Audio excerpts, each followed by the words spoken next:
Alright. Hello, Internet, and welcome to Spider Chat 2 Take 2. Uh, I got a bunch of books that I gotta talk about. Again, technical difficulties. Let's do this. Okay, first up we have Peter Parker's Spectacular Spider-Man 298. This book, again, feels like it's in a different continuity than the other books, but it is exciting. It's become less quippy since kind of the changeover with the numbering, which I think is great. It's just more fun. And this has been all over the place, playing with this Tinkerer arc, and seeing Spider-Man's sister in a different light has been interesting. And it's coming together. It's coming together in a really fascinating way, and you just have to accept that it's separate from the other Spider books. Alright. Second up is Spider-Man Deadpool 25. You can only see 25 on the cover. I spaced out on this book a bit. Again, Zub's art is... not Zub. Bocello. I don't know why I said Zub. Bocello is interesting to see, but his art doesn't have the storytelling it needs to ground itself in any way, so it's really hard to follow the story. And I think that's a real shame. Alright, Renew Your Vows. I just caught up on Renew Your Vows, and the first chunk is endearing. You get to see Peter as a father. You get to see Mary Jane hold her own and see her in a different light. The fact they're together just feels great. It's great to see like that a married couple can create an interesting story despite whatever they've said in the past. And then you have Annie, who is their daughter, and I think earlier was fascinating as the young girl, but now as kind of the teen, more where Spider-Man started, coming in this story is great. We're getting a lot of parallels, we're getting a lot of great things. The problem is since the switchover, the artist is not able to do the best with faces. It's something that I feel if you're going to be professional comic artists, you have to be able to hit. And I don't know why they seem to keep hiring people who can't do faces. It's distracting and bizarre. Alright. Scarlet Spiders 11 and 12 are fascinating in so many ways. First of all, Ben is supposed to be kind of the Spider-Man Deadpool. This is played off in so many ways. As he doesn't do moral things, his face starts decaying and looking demonic, and mostly decaying, and looks kind of Deadpool-esque.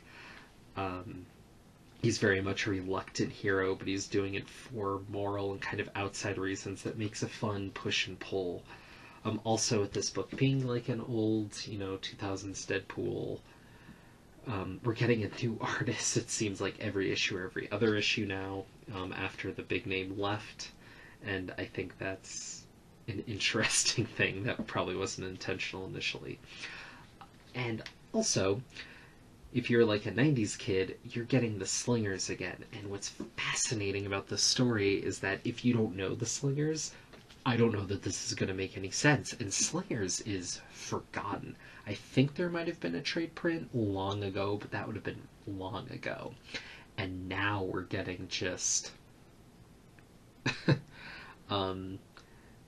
all of it here, and if you don't know Slingers in and out, and you don't know who the Black Marvel is, I'm not sure this is going to have much resonance with you. And they bring in Cassie and refer to the fact that she's dead and has all these powers, but separate from everyone else, and it's bizarre. There's a bit of a flub where they bring in all the Slingers, and then apparently they're discovering about each other as we go along, but they had met prior, so it's weird. This has been a fun book, and there's other bits from, like, that 90 Kids Marvel will love, but I can't get to it because it's spoilers, but it is held throughout the book, and it is a raucous ride. Alright, Spider-Gwen, Gwenum has been exciting. It's not so great since the original artist left, but the art here is good, and not in a way that I've been complaining about in other books. It fits, that there's a few pages that just felt fuzzy, and out of focus, and I don't know if that was intentional, but odd. But what's really fascinating is this Venom is allowing Gwen to do all these darker things, and it plays in a way that, because we have this intricate city that's alive and all these smaller characters that play in with some bigger characters, it feels very intricate, and when something small happens, you feel the weight of it in this book. And no consequence, no action doesn't have a bit of a weight to it.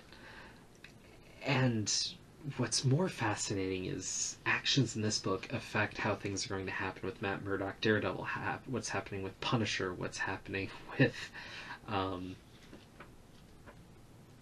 all these side characters. Oh, and we know Captain America's coming back soon, and all of it's leading up to something. There's no way they're walking away from wrapping up this chapter without it having major consequences. And I'm excited to see where it goes. You don't get to see that in comics often. You don't get to see that, especially with the big Marvel stuff, like all this stuff kind of wrapping together, and it's great. And then the big thing is that we have Venom Inc. And man, this thing is all over the place. So Venom Inc. is a little too many cooks in the kitchen, a little too much going all on at once. What's fascinating about this is that it's similar and different than past symbiote big stories. In the past, we had like Planet of the Symbiotes, where, like a Superman story, the symbiote planet is coming and the world's going to be swimming in symbiotes. This is back during the 90s, where every symbiote had a different color and it's all blending together, and it's this crazy thing. And it's some highfalutin sci-fi thing that just lets it go, and it's just kind of bad 90s, but it's fun.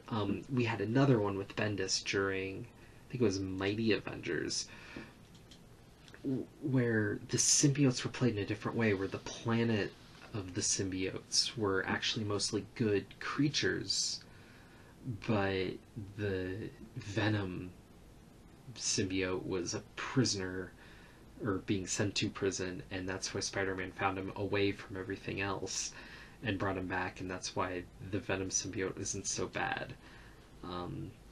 This recent Venom stuff doesn't play off of the past symbiote lore that's been established, but neither did either of those play with established past stuff.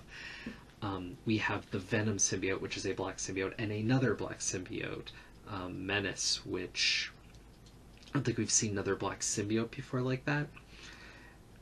And we're seeing all these symbiotes and kind of all the lives they touch, and it's kind of crazy how far that net goes now. Because for so long it was Eddie Brock, and now in the past handful of years it's been so many other characters, and we're seeing so much of that play in. This new criminal guy, there's apparently this new lady who's been doing some heroics with it. We get to see Flash with a Venom suit in some ways. We get to see Eddie Brock back. We even get to see Spider-Man with some symbiote going on too, and it's just all over the map. We're seeing some play with we're seeing so much play with different aspects here.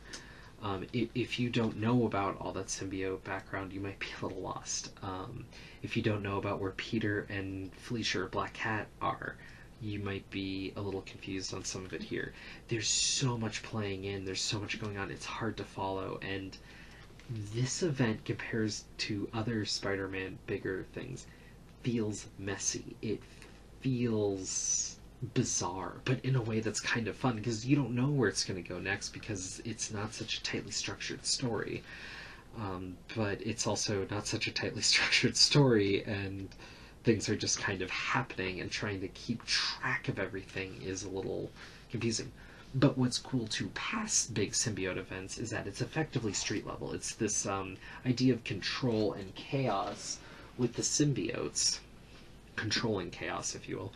And it's not some big sci-fi epic. It's not some big random thing where symbiotes are amok, but it's in a much more controlled space, and we're getting more of a gang war idea than this random sci-fi thing, which doesn't seem to fit with Spider-Man. We're playing off that understanding that it's an alien, but then we're taking it to where Spider-Man works, which is on the streets of New York and dealing with the problem at hand.